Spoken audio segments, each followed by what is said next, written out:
What's going on, my Cardano friends? It's your friend Jack here, and in today's video, we're going to be discussing the rocket ship that is Cardano ready for launch, and also the rocket ship fuel thief. Now, first things first, if you want to hold your Cardano and earn more Cardano on top of that while you're holding it, please consider staking your Cardano with my stake pool, ticker symbol Jack. There's a video link down in the description if you don't know how to do that.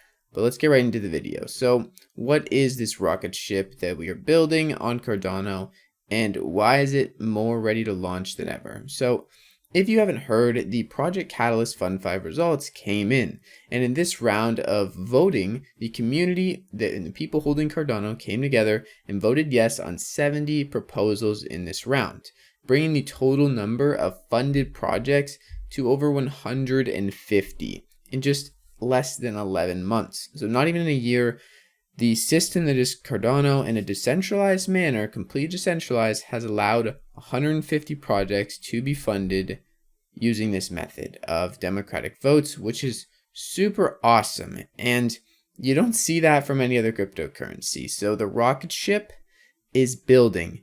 The decentralized rocket ship is building. And Charles even tweeted in response to one of the groups that got funded, which was DC Spark. Sebastian is the founder of DC Spark. Two of the proposals were number one in the categories and the other one was number two, but all three of their proposals from DC Spark got funded. And DC Spark has been putting together so much things for all of the community in Cardano and all the developers working Cardano. So I'm really happy to see that their proposals all got funded. But you're going to see here, Charles says true decentralization. And that's the rocket ship we're headed towards. We're headed towards a more decentralized way of, things. Not even just cryptocurrencies, but more decentralization in governance too. Hopefully not just in Cardano voting, but more or less in the real world. Now, where is this rocket ship fuel thief? Well, we're talking about the US of A. Now, crypto got screwed tonight, which was last night, and there's a partisan disagreement on spending, so Dems objected to all further amendments. This means a no vote on the Wyden Loomis bill, and to lessen the damage this bill will do to crypto, a no vote on the Cruz amendment to repeal the new crypto rules altogether. This isn't great. The result, the Senate's going to inflict billions of dollars of damage on the growing and exciting crypto industry, also an innovative industry full of people that you definitely want to keep in the States if you want to be a part of the innovation, and drive much of it overseas. There aren't 5 senators who understand much of anything about crypto.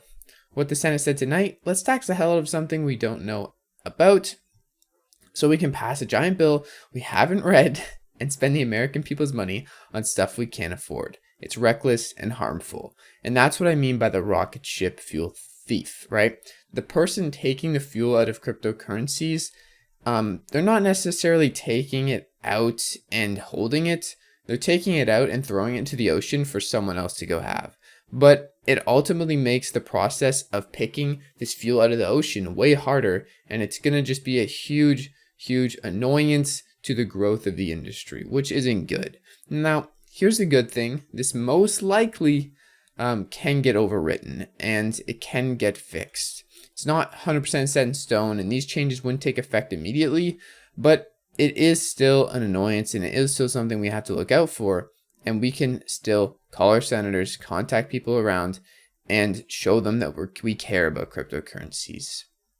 Now, I live in Canada, so I cannot do that, but Canada follows suit, so I'm still very involved in this. I think this still affects people who live in Canada quite a bit. Even if they can't contact their senators, they can support people who live in the US to do so. Now, coming back to this rocket ship of decentralization and Cardano ready to launch. What I mean by that is that Cardano, this month, in the middle of the month, in just a few days, I believe next week, we're going to see a mid-month update. And in this mid-month update from IOHK, they're going to essentially update us on a more accurate date for when the hard fork combinator event will come to the main network, which essentially launches smart contracts on Cardano. Now, right now, our date estimate is the 31st of August to September 7th. This is a pretty good freaking date. And really what we're going to see in the mid-month update is just that rocket ship getting more accurate, more definitive. Not 100% still, but much more certain on that actual date. Hopefully we're going to see that it's still in that time frame, but if not, I'm okay with that. This is a highly sophisticated rocket ship, and just because we're going to launch and blast off doesn't mean it has to be really soon. This is going to be something that stays in orbit forever and hopefully builds itself up while it's, floating around in space, gaining momentum. Anyways, I hope you guys enjoyed this video and all the metaphors, but I really do think Cardano is ready to get to the next level or the next stage, which is out of the Goguen era and towards the scaling era. But either way, I really enjoy watching everything play out and seeing how Cardano is really making that decentralized factor a standstill against other cryptocurrencies, because no one does that decentralization factor like Cardano. There's a reason it's taken so long to get here to smart contracts, and decentralization is in play. And with that in play, plus smart contracts, I think it's going to be an unstoppable tornado. I hope you guys enjoyed this video. See you guys in the next one. Don't forget, if you stake your ADA, to stake it with Jackpool. Peace out.